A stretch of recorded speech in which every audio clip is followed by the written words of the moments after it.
So this talk is basically on Mvcc, what it is, and with a very Postgres-specific slant, since I'm a Postgres person.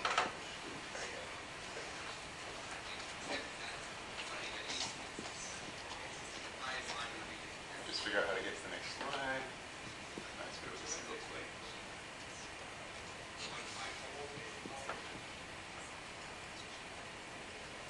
All right, so a lot of this talk is going to be about trade-offs, and database systems have a lot of trade-offs. Early database systems basically did not have Mvcc. One way they do it is locking. There's not many systems left that still do that. It's very crude. It's hard to. There are some SQLite, yes. But generally, the larger relational databases have moved away, and they use Mvcc. Locking has a lot of issues. Mvcc is nice in that basically readers don't block writers and writers don't block readers. I have to go a lot faster than I normally plan, but that's okay. So you've all heard of ACID, which is atomic, consistent, isolated, and duration. And we'll touch about how that affects Mvcc in a little bit. Now the basic idea of Mvcc, multi-version concurrency control, is that we have different versions of the data in the database that are visible to people. So in the locking system, if you want to make a change, there's one place, there's one canonical piece of data that everybody can see, and if you want to change that, you end up locking it so other people can't, get at your changes or change things from underneath you. So Mvcc, on the other hand, will create multiple copies of things as it goes along, and it has visibility rules such that if you make changes, they aren't necessarily visible to other people until you've committed. So there's two basic ways Mvcc is implemented, and there's probably many others, but I'll just touch on these two. Oracle and others, basically, when you make a change, the row itself on disk is changed in place, it is updated, but they also store the old version or a diff of the current version of the old version off in another space. And as this goes along, this builds up. So the original table still looks the same. It has the canonical version that people make the updates, but the older stuff is all stored in the background. So if there's a rollback, Oracle, and I think DB uses this same system, has to go back to the rollback space, figure out the diffs, and then reapply them. I won't touch on this way too much since I'm not too familiar with it, since I'm a Postgres person and we use Plan B. But this is a very optimistic strategy in that they assume that rollbacks are rare, and they put the cost on the rollback. So rollbacks can be very expensive if you've done a lot of stuff, because they have to go back through all the diffs, all the changes, and then reapply them to the real table. The advantage, of course, is that the real table, if you're just doing a basic select, and you don't need to go back through this rollback segment, it's very fast, it's there. What you see is the current version.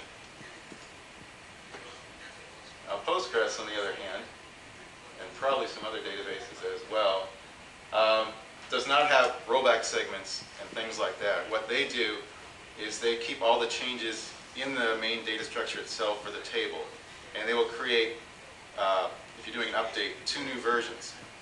So you'll do the update, and it creates a new version, and then, well, it deletes the other version. So an update in Postgres is really an insert of a new row, and then you delete the old row. Now when I say delete, you don't really delete it, you mark it. So the trick of Mvcc is tagging each row, each piece of data, with a unique ID that basically tells it, when it was last changed or when it was expired. So Postgres has 2 IDs it attaches to each row in the database, which is basically when it was created, or I say when, but it's really a transaction ID that marks who created it, and then the other one is if it was expired, who expired it. So the idea is, let's see if I have this. I don't. But the idea is when you're selecting from the table, when you start a transaction in Postgres, you're assigned a particular ID. And you also have a list of all the IDs that are currently running, all the other sessions. So when you select from the table, it walks through each of the rows. Each of the rows has its own timestamp associated with it. And it looks at it and it says, is this in the future? In other words, has some other transaction updated this since I started? If so, I can't see it. It's dead to me. And it walks through and uses those rules based on its transaction ID and the other sessions' transactions IDs to figure out the visibility of each row as it goes along.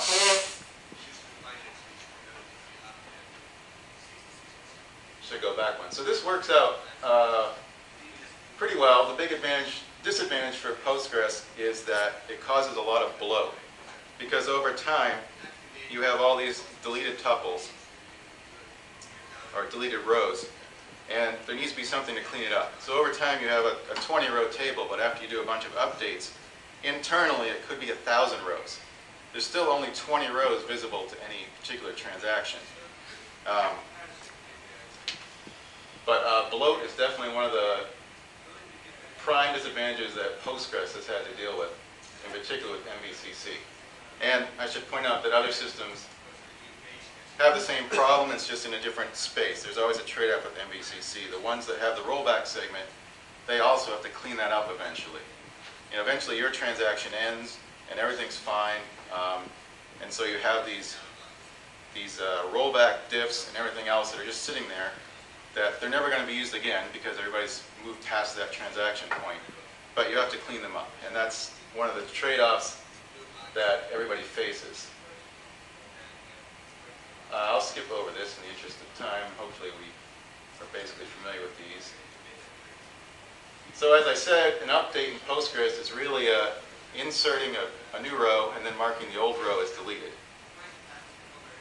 Whereas Oracle and others, an update is really updating the actual row in place, and then you're inserting some undo information somewhere else. So just two different approaches. We went to invisibility yet. Visibility rules already. What is invisible but known? I'm sorry? What is invisible but known? Oh, well, the visibility rules is just what's reported back to the app. So even though, you know, your transaction can't see the rows, internally Postgres still sees all the rows, no matter what. It's just what reports back. So at any point in time, there's just one row that's sort of canonical for your session, for your transaction ID. But as I said, it has to walk the entire table and look at each row and say, is this visible to me? Is this visible to me? So as I said, the problem with Mvcc is the cleanup. And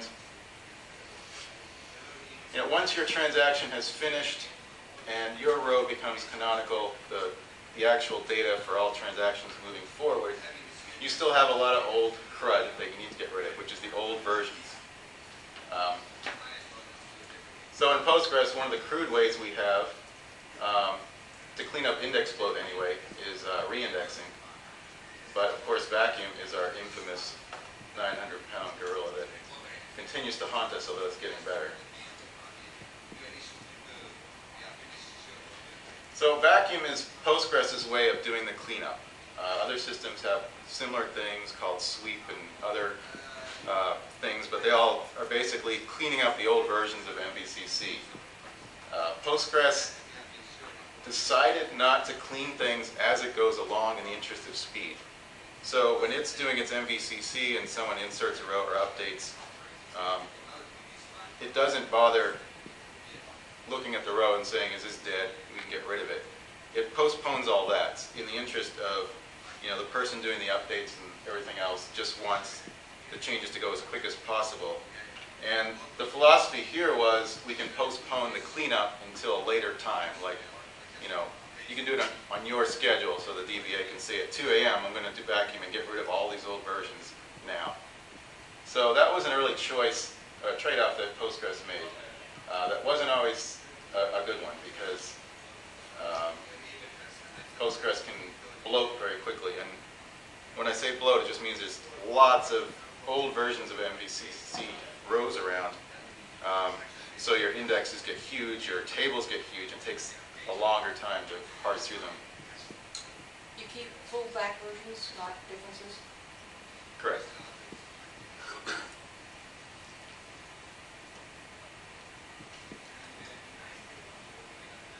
So, Postgres has come up with a few solutions besides just making vacuum a little more efficient. That's just a joke, of course. Don't update your data. That's one way to avoid any Mvcc problems. Don't feel like any locking problems in either, do you? It's all set. So one of the things we came up with is auto vacuum, since our original system didn't work so well in that it was a lot of work for the DBAs to figure out which tables need to be vacuumed, how often, and of course it's a manual thing. People end up writing lots of cron jobs. So we eventually added auto vacuum, which is just a background process that runs and vacuums the tables for you, which is great because it's not a manual thing. It's bad because it still has a very crude estimator of when it should vacuum. So basically it has a rule that says when this percentage of the rows in the table have changed, do a vacuum. So as you can imagine, if you set the rule at say 20%, which was our default at one point, it could be overkill for a table with 10 rows, and of course rows with millions and millions of rows, tables with millions of rows, it doesn't fire often enough because you might not hit that 20% for a couple of months, even though you're doing hundreds and hundreds of, or thousands of changes. So there's still a need to vacuum manually occasionally, but still auto vacuum has gone a lot of the way, and it's more in line with how other database systems work in that they don't have a lot of manual purging and vacuuming and everything else. They try to do it all automatically. 8.3,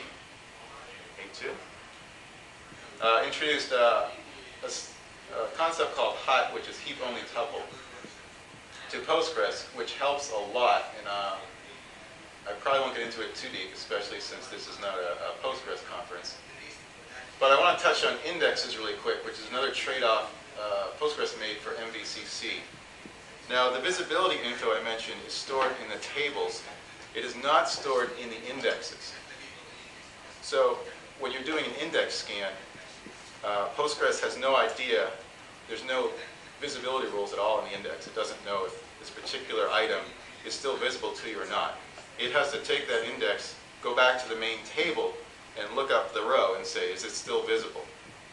So the trade-off here is that when you do an update in Postgres, you don't have to update all the indexes necessarily as well as far as repointing them all around.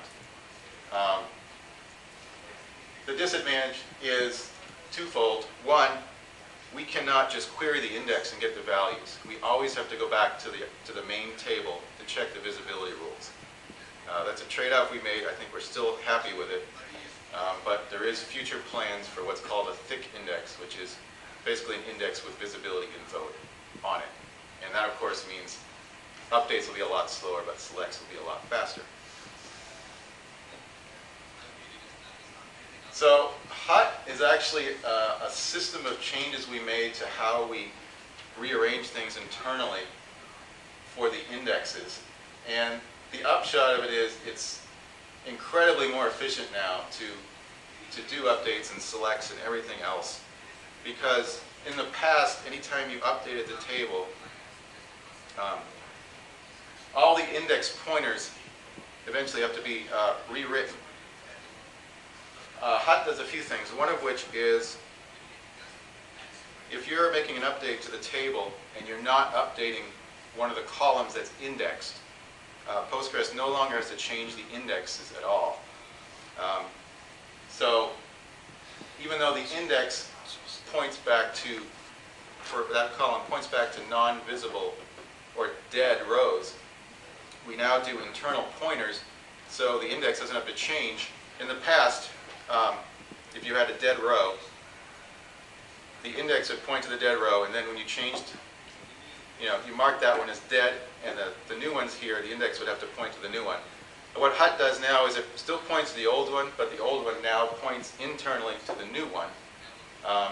So that's why we say it's a heap-only tuple, because not necessarily, this is the heap bowling tuple, it's not necessarily directly pointing back to an index. It's hard to explain without a lot of pictures and fancy PowerPoint things that I don't have here. But the upshot is there's just an amazing stats that we can do now, because this really solves a lot of the issues we have in that trade-off we made with indexes.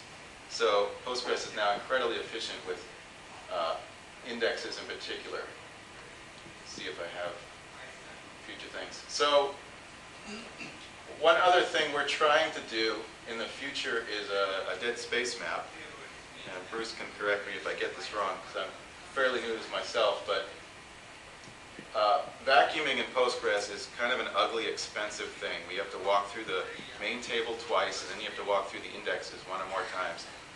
And when you're walking through, we're walking through every row, and we're saying, does this row have any dead tuples or dead space that can be compressed and things that can be cleaned up? We keep walking through.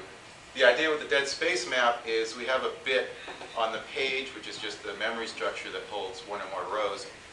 And it just has a little bit that says, I have dead tuples, or I don't have dead tuples. So once we have that, the vacuum will only have to go to the pages that have dead stuff. Something we probably should have done a long time ago, but of course it's fairly complex to do in practice. Another thing we might do is snapshot reuse. Snapshot is basically Mvcc's way of saying, this is what you can see. It's that transaction ID you get when you come in, plus a list of other transaction IDs that are open that allows them to do the visibility rules. So one idea we have is reusing these transaction IDs instead of, right now they're incrementing. So every session that comes in gets a brand new transaction ID in case they make changes. But a lot of times if you're coming in, you might not make any changes if you're just doing select. So the idea is we have snapshots or these visibility rules that we can actually share between sessions and pass around. And we don't have to increment our transaction IDs. I should point out the transaction IDs itself is another Mvcc-based curse that Postgres has, in that these transaction IDs are basically very large numbers, but they're not infinitely large. So they're about 2 billion or so. So at 2 billion transactions, you must do a heavy vacuum of the database, basically, which cleans everything out and resets that number. So as I mentioned, thick indexes is another thing that Postgres is hoping to get, to just allow people, and this will be a custom setting you can do, to allow people to make that trade-off themselves and say, you know, I don't care if it takes a little longer, I want visibility of the index itself. So this will make most queries much faster, because we don't have to go back to the actual data itself. We're going to just query the index. And there's some other neat ideas sort of related to that to speed things up. So on the whole, I would say that Postgres' approach, which is not having an undo segment, but making full copies of the row, was not an optimal solution at the time. And vacuum is a very ugly thing that we have to live with. But with hot, and especially with dead space map, I'd say that we're actually coming out ahead at this point. And the hindsight is wonderful. I can't say that we chose this road on purpose, but I say at this point, pretty much all the disadvantages are outweighed by the advantages we have. Vacuum is going to be very minimal, inexpensive, not too much of a problem. Hut got rid of a lot of our index problems. 5 minutes. Sorry? 5 minutes. Thank you.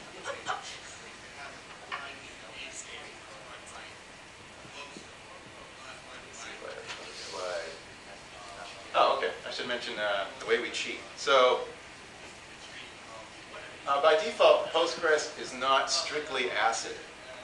And there's basically 4 isolation modes, and it's all complicated computer science, but at the end of the day, there's basically 2 modes in Postgres, which is read, committed, and serializable. So serializable is very strict. It's you get your transaction ID, some other session gets its transaction ID. It tries to, you make some updates, they make updates. It enforces everything to go in order. This is not the default mode for Postgres. And the reason for that is it's very expensive. You often come into deadlocks, and you have to retry in the application. The default mode is called read committed. So with read committed, as you can imagine, if some other session makes some updates and commits them, your session can then see those changes. That breaks the ACID, it breaks the I in ACID isolation. So the advantage of that is you don't run into a lot of deadlocks, and it's sort of a sloppy way of doing things, but it's still the default for Postgres, not only for compiled in default in the configuration setting, but it's very rare that people will change that. You can change it at the session level, and a lot of times that's what people will do, is they'll switch modes to serializable to do something. But a good way around some of the problems that come up when you're using read committed is going back to locks, which is kind of ironic because Mvcc is the anti-locking thing. But locks within Mvcc is very nice because you can control them at a much finer level. If you know you just need to update this row, or you know that you need control of this table, you can put an exclusive lock on that table and release it when you're done. Postgres also has, in addition to table and row locks, we also have advisory locks, which are just sort of arbitrary locks that you can set in the database that an application can use any way they want to. So you can make up your own locks. It's just simple name blocking at the database level.